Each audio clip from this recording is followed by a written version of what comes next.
Bonjour à toutes et à tous, bienvenue sur notre atelier Raconte-moi une histoire. Aujourd'hui, nous allons continuer à parler sur le thème de la responsabilité et nous voyons avec cela la responsabilité de Abraham et ainsi que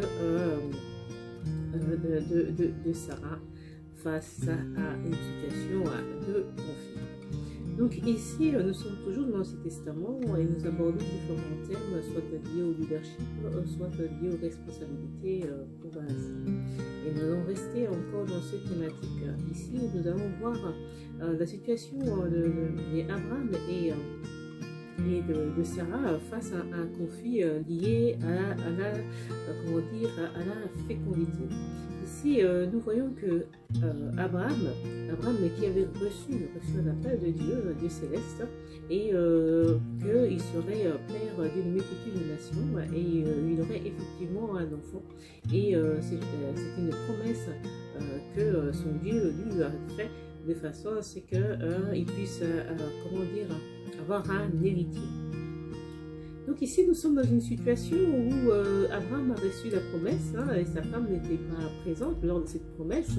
Abraham va patienter un laps de temps avant que cette situation de manque de fécondité soit mise à table, mise en avant suite à une proposition de sa femme qui avait des servantes, notamment une qui s'appelait Agar. Va proposer à ce que Abraham puisse avoir une lignée à travers Agar. Et cela s'avérait que cela va être un sujet de conflit, et nous allons voir et analyser comment les différents types de responsabilités et différents types de situations auxquelles Abraham et sa femme seront confrontés.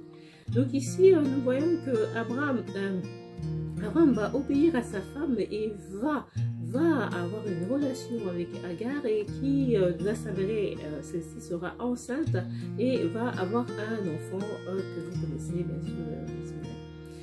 Donc ici, lorsque cette femme Agar sera enceinte, elle va changer d'un comportement de tout à tout. Et Sarah qui va découvrir la vraie personnalité finalement de Agar, qui va avoir un regard et des attitudes assez désobligeantes vis-à-vis de Sarah, qui était sa maîtresse. Donc ici, Abraham va se trouver dans une position assez délicate, vu qu'il va avoir un enfant et a eu un enfant avec Agar, et il devra choisir est-ce qu'il va écouter sa femme qui demande à ce que expressément que Agar se retire de leur troupeau, soit chassée du troupeau où ils habitaient tous ensemble. Voilà. Donc Abraham va être un peu attristé, va se demander un peu ce qui se passe, puisque bien sûr c'était la proposition de Sarah de ce qu'il puisse avoir une relation avec Agar.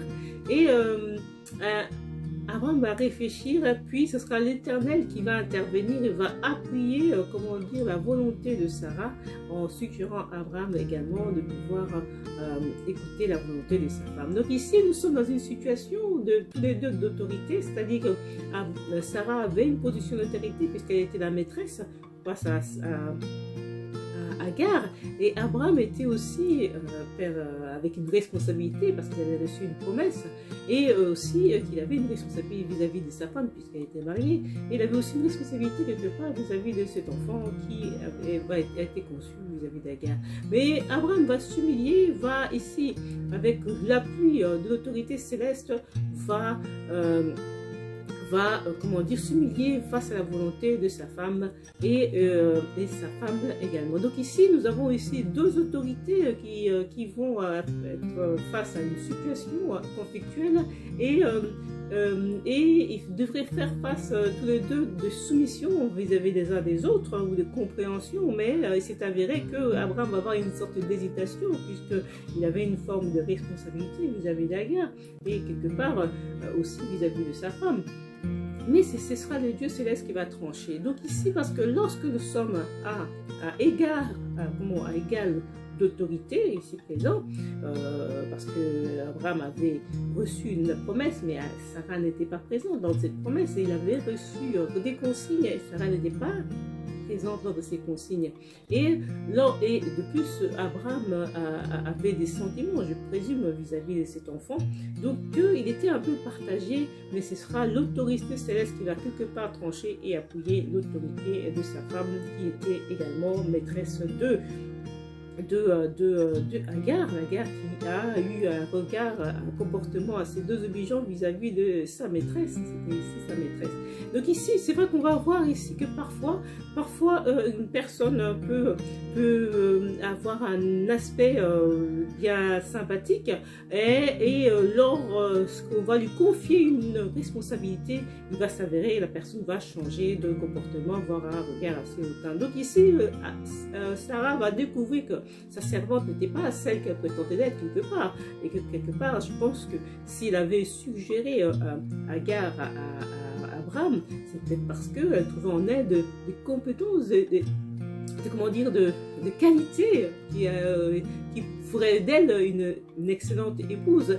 Et ici, nous voyons que dans le texte que lorsque nous lisons, on va voir que Sarah va ouvrir les yeux sur la véritable nature de sa servante, qui, suite à cet avantage qui lui avait été octroyé, va s'avérer que sa vraie nature va se manifester. Donc ici, c'est vrai que parfois, on voit différents types de responsabilités, parfois, on va nous donner, quelque chose de...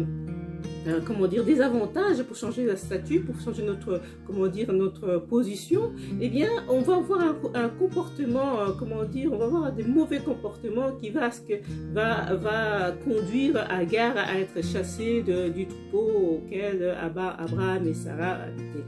Donc ici, nous voyons différents types de responsabilités, et nous voyons aussi que la nature profonde de la personne peut se révéler lorsqu'on lui octroie quelque part une sorte de chance, de bénédiction, ou comme vous le pensez, et des avantages. La personne va voir sa vraie nature, et peut-être pourquoi pas utiliser cette nature à mauvais escient. Donc ici, voilà, je vous remercie d'avoir écouté notre atelier Raconte-moi le soir, et je vous dis à très bientôt. Merci.